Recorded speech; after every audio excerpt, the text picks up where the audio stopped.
Imagina, si puedes, un mundo envuelto en las brumas del tiempo, donde vastas capas de hielo esculpen el paisaje y antiguos bosques susurran secretos de supervivencia. Es un amanecer prehistórico, tal vez hace unos 100.000 años, cuando los primeros destellos del ingenio humano iluminan la oscuridad. Visualiza pequeños grupos de errantes, con los pies callosos por interminables travesías, cruzando mares traicioneros en balsas improvisadas, impulsados por una curiosidad insaciable por lo que se encuentra más allá del horizonte. Estos son nuestros ancestros, Homo sapiens, saliendo de la cuna de África hacia un reino repleto de otros seres humanos similares, primos separados durante mucho tiempo por el implacable avance de la evolución. Pero entre ellos acecha una sombra, una presencia enigmática que ha eludido nuestro entendimiento durante milenios: los denisovanos. Hoy emprendemos un viaje a través de los ecos de la prehistoria, desentrañando los hilos de su historia, ensamblando un rompecabezas que desafía todo lo que creíamos saber sobre nuestros orígenes. Agárrate fuerte, porque este relato no trata solo de huesos y genes, sino de las fuerzas crudas y salvajes que nos moldearon, las interacciones que difuminaron las líneas entre especies y el legado perdurable que palpita en nuestras venas incluso ahora. Al final, verás a la humanidad no como una línea recta, sino como una vibrante red de conexiones forjadas en los fuegos de antiguos encuentros. Profundicemos en esta saga prehistórica, estableciendo nuestra escena entre los imponentes volcanes y las exuberantes selvas de lo que ahora llamamos el sudeste asiático insular.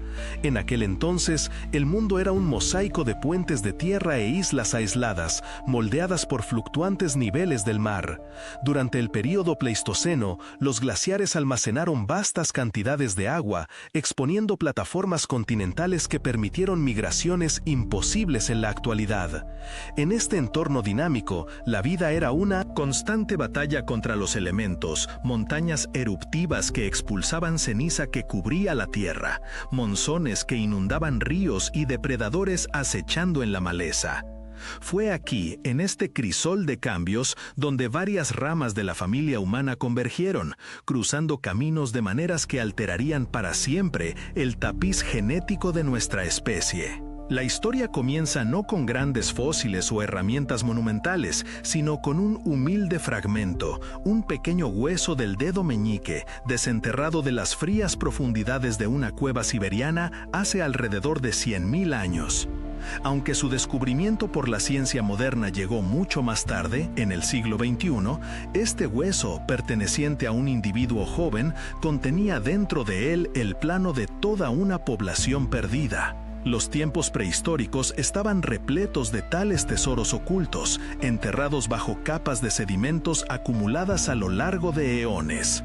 Imagina la cueva en sí, la cueva de Denisova, ubicada en las montañas de Alay, un refugio para antiguos errantes que buscaban abrigo de los vientos helados y las tormentas de nieve. Osos, lobos y humanos primitivos competían por su protección, dejando atrás vestigios de su existencia.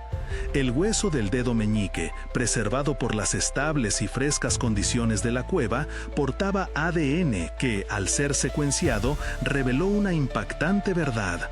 No era un neandertal, ni un Homo sapiens primitivo, sino algo nuevo, una línea hermana que se separó del camino que conducía a los neandertales hace entre 400.000 y 600.000 años en la vasta extensión de la Eurasia prehistórica. Tales divergencias eran comunes. La evolución no era un árbol ordenado con ramas limpias, sino un matorral enredado influenciado por el aislamiento, los cambios climáticos y las ocasionales reuniones. Grupos de homínidos primitivos, adaptándose a diversos entornos, desde las frías estepas de Siberia hasta los archipiélagos tropicales del sur, desarrollaron rasgos únicos. Los denisovanos, como se les llegó a conocer por la cueva, encarnaron esta adaptabilidad. Su genoma, extraído con meticulosa precisión, mostró adaptaciones posiblemente adecuadas para altitudes elevadas o climas fríos, aunque solo podemos especular basándonos en pistas genéticas. Por ejemplo, ciertas variantes en su ADN sugieren una resistencia a los niveles bajos de oxígeno, muy similar a la de las poblaciones modernas tibetanas, que las heredaron a través de antiguos cruces. Esto apunta a una narrativa prehistórica donde los denisovanos vagaban por tierras extensas, desde el norte helado hasta los reinos meridionales más cálidos, sus movimientos dictados por el vaivén de las edades de hielo. Pero, ¿por qué este descubrimiento provocó ondas de choque en la comunidad científica? Porque desmanteló la visión simplista de la evolución humana como un progreso lineal de lo primitivo a lo moderno.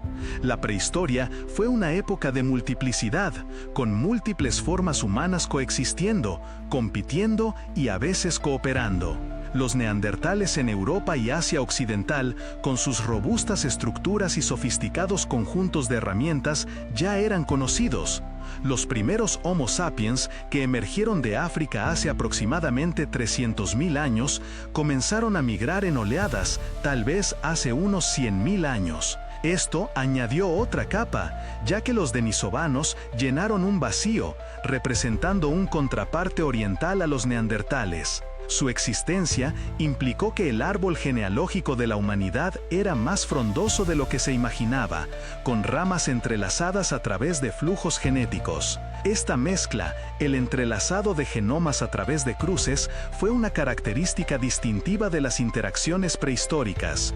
No se trataba solo de la supervivencia del más apto, sino de la supervivencia a través de la integración, donde los encuentros entre grupos conducían a un vigor híbrido que mejoraba la adaptabilidad. Para los denisovanos, el legado genético es más pronunciado en regiones como el sudeste asiático insular, donde hasta el 46% de los genomas modernos rastrean su ascendencia. Esto no es aleatorio, refleja eventos prehistóricos específicos.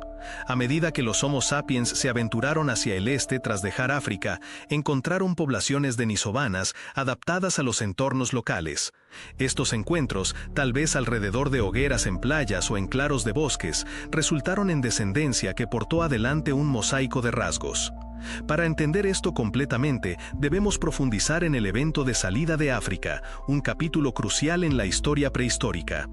Alrededor de 70.000 a 50.000 años atrás, durante un período de relativa estabilidad climática, un grupo de Homo sapiens, que posiblemente contaba con miles de individuos, cruzó hacia Eurasia. El continente africano, con sus sabanas y valles fluviales, había nutrido a nuestra especie durante cientos de miles de años, fomentando innovaciones como herramientas de piedra avanzadas y arte simbólico. Pero las presiones poblacionales, los cambios climáticos o el simple deseo de explorar los impulsaron hacia el exterior. Navegaron por la península del Sinaí o tal vez por rutas costeras a lo largo del Mar Rojo, entrando en un mundo ya ocupado. Primero llegaron los neandertales, en el cercano oriente, donde la mezcla ocurrió rápidamente, incrustando entre 1 y 2% de ADN neandertal en todos los descendientes no africanos. Esto sucedió temprano, antes de que la población sapiens se dispersara ampliamente, asegurando la uniformidad de la señal a medida que avanzaban. A medida que se adentraban más, el paisaje se transformaba. La Asia prehistórica era un reino de diversidad. Las estepas daban paso a montañas y luego a islas formadas por actividad volcánica. Los niveles del mar bajaron hasta 120 metros durante los máximos glaciares, exponiendo la plataforma de Sunda, que conectaba lo que ahora son las islas de Indonesia con la parte continental de Asia. Esto permitió a los homínidos saltar de isla en isla, colonizando lugares como Java y Flores. Aquí, los denisovanos o poblaciones estrechamente relacionadas aguardaban. Análisis genéticos revelan que el ADN denisovano en los modernos australasiáticos es distinto de la muestra siberiana, sugiriendo múltiples subgrupos, una rama en el norte y otra en el sur, separadas por geografía y tiempo. El grupo del sur, prosperando en entornos tropicales, podría haber desarrollado piel más oscura para protegerse del sol, o adaptaciones dietéticas para recursos isleños, como mariscos y tubérculos. Este fragmento refleja patrones evolutivos más amplios observados en otras especies durante la prehistoria. Piensa en cómo los lobos se diversificaron en subespecies a través de los continentes, o cómo las aves en islas aisladas evolucionaron picos únicos.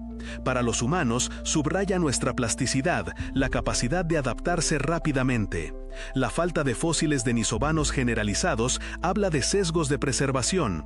Los entornos tropicales con suelos ácidos y fuertes lluvias disuelven los huesos rápidamente, a diferencia de las cuevas protectoras de Europa o Siberia.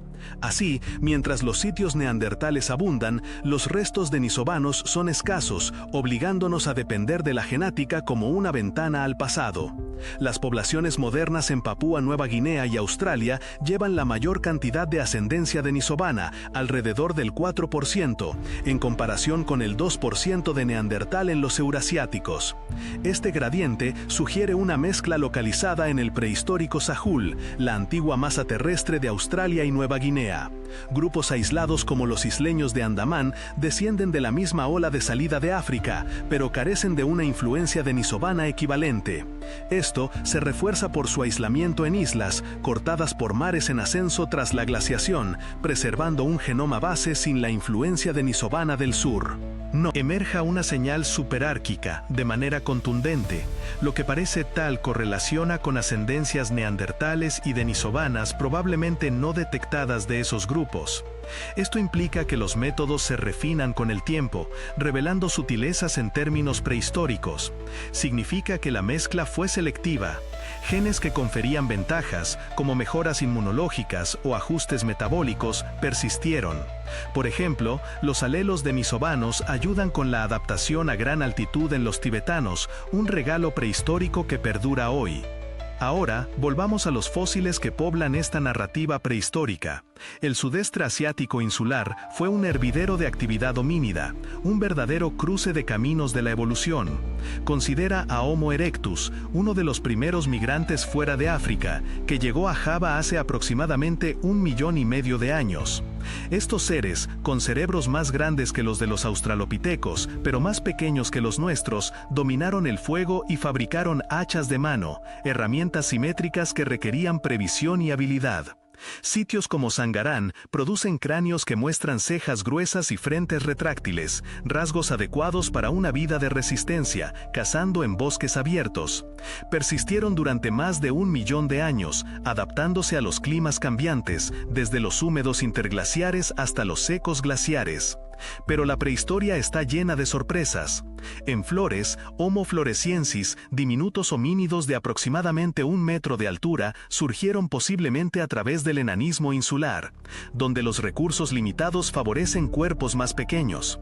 Sus herramientas, simples pero efectivas, los ayudaron a cazar elefantes enanos y ratas gigantes, datando de hace alrededor de 100.000 a 50.000 años. Coexistieron con los sapiens entrantes. De manera similar, en Filipinas, Homo luzonensis dejó huellas en el tiempo, con huesos que muestran una mezcla de rasgos primitivos y avanzados, como huesos dedos curvados que sugieren habilidades de escalada en árboles junto a la vida terrestre. Estos superárquicos se separaron de nuestra línea hace más de 1 millón de años, pintando un cuadro de diversidad prehistórica. Sin embargo, los estudios genéticos muestran poca o ninguna mezcla con ellos en los genomas modernos. En cambio, la señal apunta a los denisovanos. ¿Por qué? Tal vez porque los superárquicos eran demasiado distantes genéticamente, lo que conducía a la infertilidad en los híbridos, o porque los encuentros eran raros o hostiles. Análisis sugieren que, mientras Homo erectus prosperó al principio, poblaciones posteriores podrían representar flujos de grupos más nuevos, como parientes de los denisovanos. Esto nos lleva al corazón de la historia. Los cráneos de Angandón de Java, desenterrados en la década de 1930 a lo largo del río Solo, una vía fluvial prehistórica repleta de vida, donde manadas de ciervos y elefantes bebían entre bancos infestados de cocodrilos. Estos 12 cráneos datan de entre 117.000 y 108.000 años. Las terrazas del río, formadas por antiguas inundaciones, los preservan en sedimentos ricos en ceniza volcánica. Estos cráneos exhiben una mezcla desconcertante, grandes cavidades cerebrales de alrededor de 1.100 a 1.200 centímetros cúbicos, más cercanas a las modernas que a las clásicas de Erectus, con bóvedas más delgadas, pero que conservan elementos arcaicos como arcos superorbitales y formas alargadas. En contexto prehistórico, tal morfología podría reflejar mezcla. Imagina un escenario en el que grupos denisovanos migran hacia el sur desde Asia hace unos 200.000 años, encontrando poblaciones remanentes de Homo erectus en Java. A lo largo de generaciones ocurre la cría cruzada, fusionando rasgos. Los híbridos resultantes heredan genes denisovanos adaptados a nuevos entornos mientras retienen la robustez de Erectus. Este vigor híbrido podría explicar su supervivencia hasta que llegaron los sapiens. Las discusiones son intensas. ¿Son Homo erectus tardío, Homo sapiens arcaico o un taxón distinto como Homo soloensis? Los primeros describidores en 1932 notaron paralelismos con los neandertales, una observación pertinente dada la condición de hermana de los denisovanos, añadiendo nuevos matices. Considera la convergencia evolutiva, donde presiones similares dan lugar a formas análogas en la prehistoria. La vida insular impuso restricciones y la escasez de alimentos llevó a compensaciones en el tamaño del cerebro, mientras que la complejidad social favoreció cráneos más grandes. La gente de Angandong podría representar un desprendimiento denisovano, con características que son un mosaico del flujo genético con locales, en comparación con el cráneo del hombre dragón de China, masivo, con mejillas planas y molares grandes, datado alrededor de hace 146.000 años. Muestra diferencias, pero la distinción genética entre los denisovanos siberianos y los del sur podría explicar la variación fenotípica. La prehistoria nos enseña que la apariencia no siempre coincide con la genética. Los humanos modernos varían ampliamente a pesar de su estrecha parentesco. Ampliemos este análisis de la evidencia genética.